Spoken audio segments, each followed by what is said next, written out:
Hi, my name is Corinne Weems, and I work with the ELL and international students at Delta Secondary School in Ladner. With the ELL and international students, I think making learning visible is an integral part of instruction and the learning environment. And so I'm constantly looking at new ways to make the concepts, the terms, the experiences we have more visible. We were going into our writing segment and looking at mood and tone, and I had a list, an alphabetized list of many words that I wanted the students to become familiar with, but I wanted that to become more visible.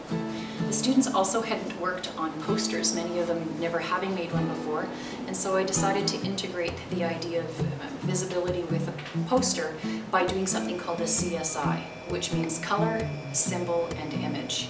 And so I had the students select 10 new mood and tone words and bring them to life by using color, by using a symbol, and by using an image in order to reinforce their learning of the vocabulary and then being able to apply it to their analysis when we were doing literature.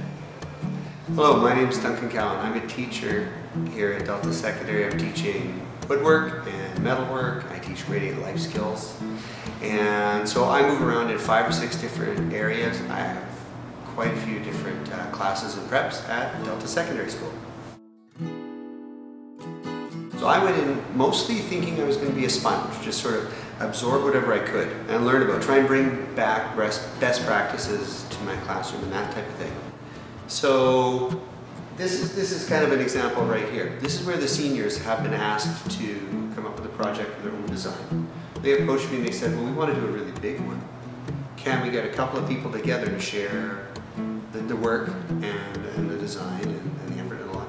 And so this is actually principally 2 students who are working hard, and they've sourced the materials because they were able to get a family member to come through with the aluminum. They were the first people at the school to use our aluminum welder ever, period. It had never been used before, it's fairly new. But that's the kind of thing, they said, that wasn't even one of the processes we taught. So along the inquiry model there, they chose a problem they wanted to solve. They had an idea of a framework of what the solution might look like. And then they had to go out and say, how do I deal with this problem? What can I learn to push me along that path? So the point is, that's a long answer to what to get out of the Innovation Club. I found out to a large extent that a lot of those ideas are already in use here. Hi, my name is Dean Eichhorn, and I'm one of the vice principals at Delta Secondary School. I think that staff members really like a chance to get together and discuss their practice, and I think that's very valuable in terms of idea generation, the sharing of different thoughts and different perspectives on how to do activities in class. I know when I was in the classroom, I always felt pressure to come up with new and interesting things for my students to do, but a lot of my best ideas came from other people, and I think that's quite common and probably really good practice to cross-pollinate and exchange ideas and build on each other's ideas and provide feedback to our colleagues as well. One of the things that I've seen happen in Innovation Club is someone will come and discuss this practice that they're doing with their students, and the other members of the group will suggest some refinements to that that everyone agrees add to the benefit of the approach. So that, I think, is absolutely huge in terms of benefiting the student learning that goes on in the building, and also helping the staff with new ideas and new approaches to their teaching practices. My name is Pam. I teach English and Socials at Delta Secondary. I teach grade 10s, I teach grade 9s. With this age group, I was having a difficult time figuring out how I was going to make poetry meaningful and how I was going to really get them to understand the reason behind why we teach it.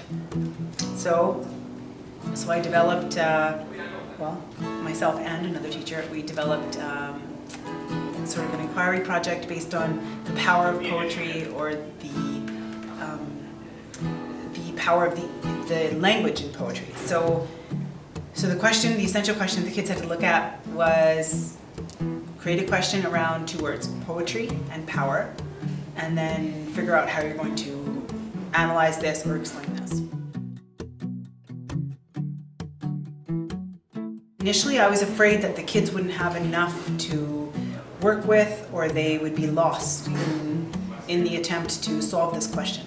But what I found was that they were able to find poems that related to who they were as students and as people outside of school, because there's so much poetry out there that they can find to how they feel as a teenager, how they feel as a particular ethnicity, how they feel about being an athlete. When they found the right poem, I noticed that they were able to not only really engage with the analysis, but they started to feel a personal connection to not only poetry, but to everything that the poet was trying to get across.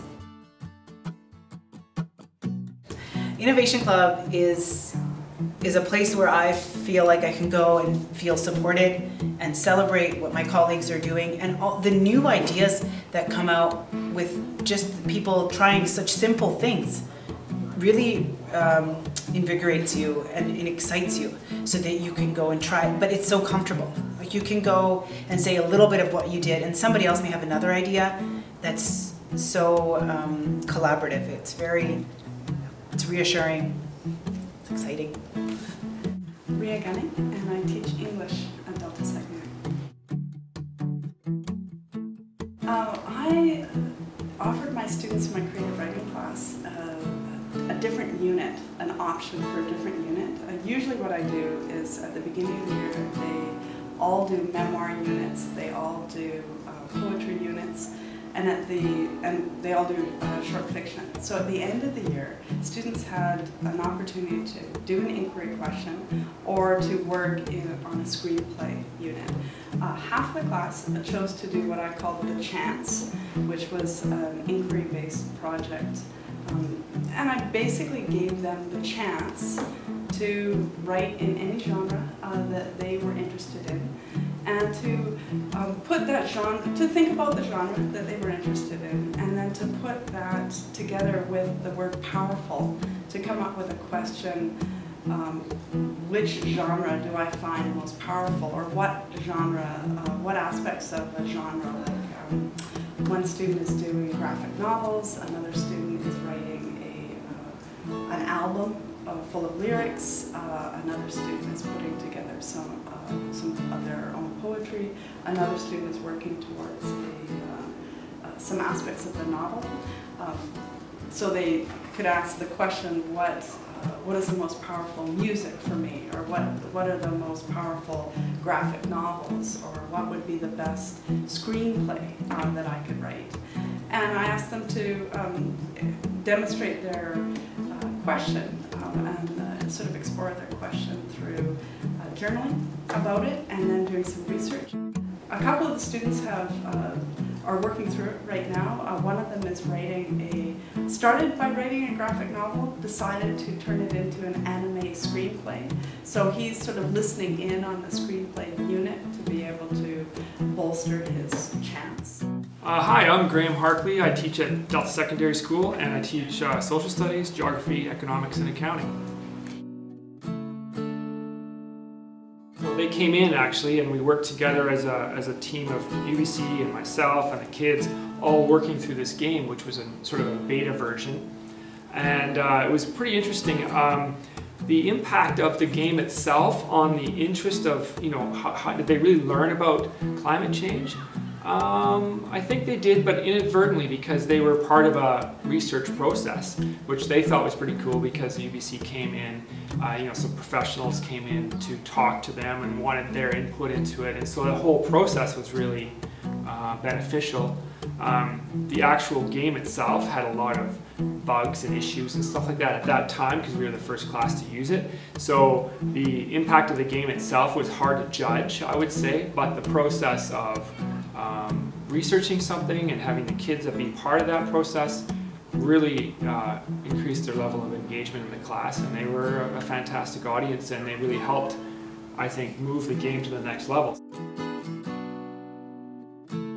So far, of what we've learned from having the Innovation Club and looking at ways to use inquiry to enhance engagement, both student engagement and staff engagement. It's really taught us that working together, collaborating as teachers is hugely beneficial. We see that students have a desire to use these new, unique, and creative methods of learning through questioning. One of the things that we're seeing is that it's difficult for students who aren't used to doing inquiry to just be thrown into it, and they do require a lot of structure, a lot of reassurance, but for the most part the different strategies that we're using around inquiry are working very well and definitely raising engagement. What's new about the thinking of this topic is inquiry is not scary. We have a lot of support by our administration around inquiry, and certainly at the district level. And there's a lot of resources on inquiry. With the new curriculum documents coming out, it seems as though there's going to be more of a focus on the skills and the key concepts rather than the trivial knowledge. So inquiry is going to fit really well into the classroom. I think a lot of people used to think that we just didn't have time for it, but we certainly can build it into our regular routines quite well.